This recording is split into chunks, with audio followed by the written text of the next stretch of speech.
All right, let's jump right into this explainer. Ever since those first neon-soaked, sun-drenched frames dropped, the hype around returning to the modern streets of Vice City has been, well, it's been absolutely off the charts.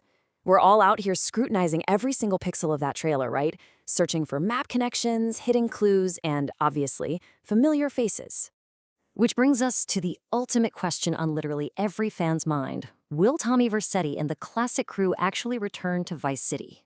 We're talking about the undisputed king of the 1986 criminal empire here, along with the absolute legends who surrounded him.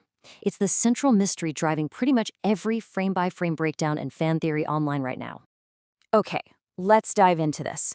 Because before we go out hunting for our old friends hidden in the modern crowds, we absolutely have to establish a foundational rule.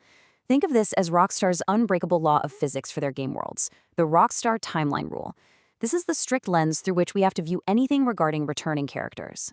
So the crucial point is there's a hard, impenetrable wall between the game universes.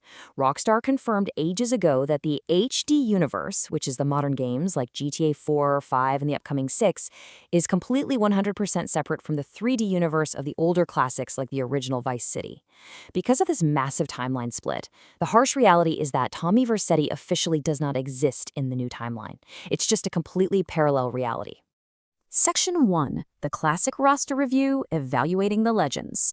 Let's rapidly apply this strict universe rule we just established, along with the actual in-game history from the 1986 storyline to the rest of the beloved cast. Let's see who's realistically out of the picture. Take Lance Vance, Ricardo Diaz, and Sonny Forelli. I mean, they all met their definitive, very permanent ends decades ago in the original game, so they are definitely out. Then you've got survivors like Ken Rosenberg and Phil Cassidy. While they lived, they exist strictly within that old 3D universe. So whether they died decades ago or just exist in the old timeline, a direct physical return to modern Vice City just isn't going to happen. To sum up the reality check we all kind of have to swallow here, could he appear as the same character? Very unlikely. Yeah, it's a bitter pill for longtime fans hoping for a direct continuation for these specific individuals. But hey, don't lose hope just yet. Let's pivot our thinking here, because Rockstar actually has other incredibly creative ways of honoring these legends without breaking their own strict universe rules. Moving on to Section 2, a new era of crime, moving past 1986. Since the old crew is officially sitting this one out, we really need to focus our attention on who is actually stepping up in this brand new timeline. The torch is actively being passed to a new generation, and this brilliantly illustrates the massive shift in focus we're about to see. We're moving from the 1986 storyline, Tommy and his crew, rooted in the 3D universe with that iconic retro Miami vibe, straight into the modern Florida storyline. This new era is driven by Lucia and Jason, who are built from the ground up for today's HD universe. They're navigating a contemporary setting, and most importantly, they won't have direct ties to the 1986 cast. It's a completely clean slate for a modern criminal story. Which brings us to Section 3, the silver lining, hunting for Easter eggs. Now for the really fun part. Rockstar is famous for rewarding players who take the time to explore every single corner of their massive worlds. So while Tommy Vercetti won't be handing you missions, the legacy of the old characters is absolutely going to pulse through the city streets.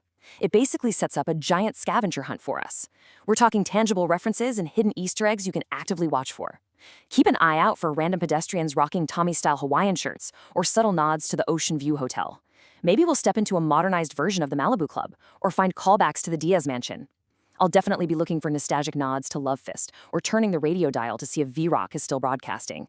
You might even spot old Vice City newspapers or recognize classic storefronts now run by totally new owners. The DNA of 1986 is going to be everywhere. So bringing it all together, the true message here is that the legacy lives on. To summarize the core takeaway of our explainer today, while the 3D characters themselves won't appear in the flesh, their undeniable impact on Vice City's long history will be baked right into the modern map. The city remembers its past, even if the timeline has fundamentally shifted. I want to leave you with one final, provocative thought to chew on. Which classic Vice City character's legacy do you most want to see referenced?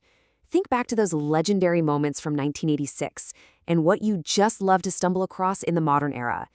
Keep that curiosity alive, stay focused, and remember to look closely at every single detail when the game finally launches. Thanks for hanging out with me for this explainer.